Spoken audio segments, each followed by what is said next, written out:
nation set to take hold. Texas, very simply, is enforcing the law. Putin's landslide. But doesn't mean much because no one was allowed to run against him. Rescued from Haiti. Kind of got an email saying, hey, we got a flight for you. Good morning. I'm Steve Kathan with the CBS World News Roundup. The U.S. Supreme Court could decide on a controversial immigration law that's set to take effect later today. As CBS's Omar Villafranca reports, Texas aims to give local law enforcement, not just the feds, the authority to lock up and prosecute suspected undocumented immigrants. Federal agents in airboats patrol the Rio Grande every day. This is a daily occurrence. Yeah. And if some Texas lawmakers get their way, everything is going to be affected. Webb County Sheriff Martin Cuellar and other local law enforcement will become the new front line in securing the border.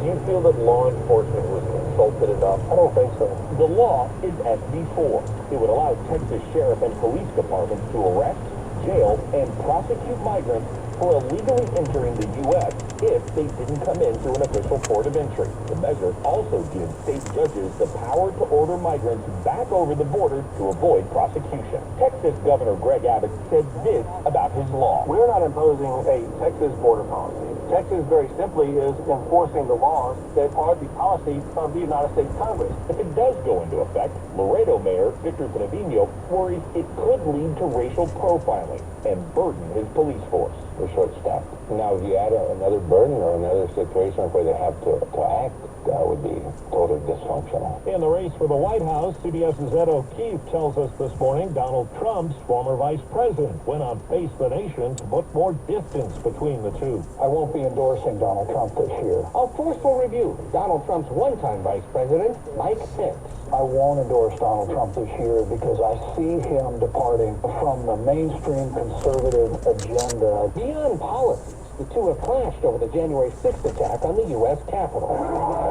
On Saturday, Trump kicked off an Ohio rally with support for the January 6th defendants. Can you see the spirit from the hostages, and that's what they are, is hostages? And speaking about the auto industry and cars manufactured abroad, he said, we're going to put a 100% tariff on every single car that comes across the line. If I get elected, now if I don't get elected, it's going to be a bloodbath for the whole...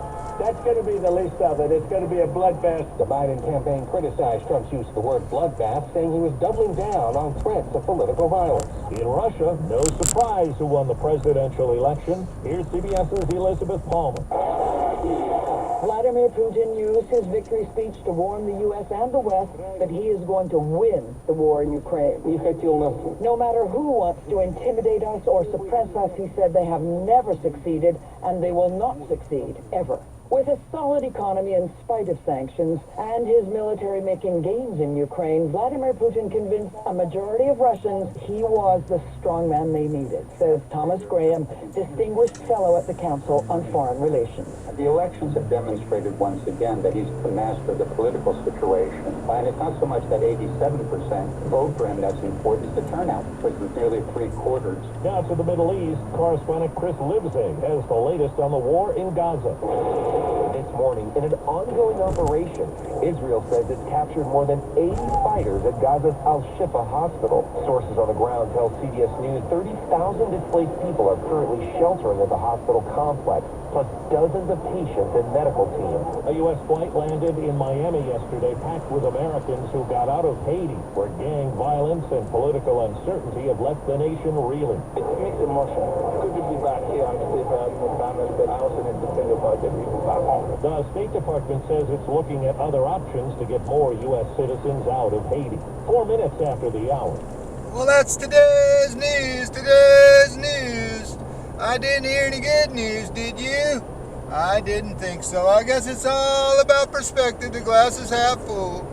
Well, as always, I'd like to thank you again for coming along with me on these Dash Cam News adventures. You know the drill. Peace, love, and all that hippie jazz. Bye-bye, everybody.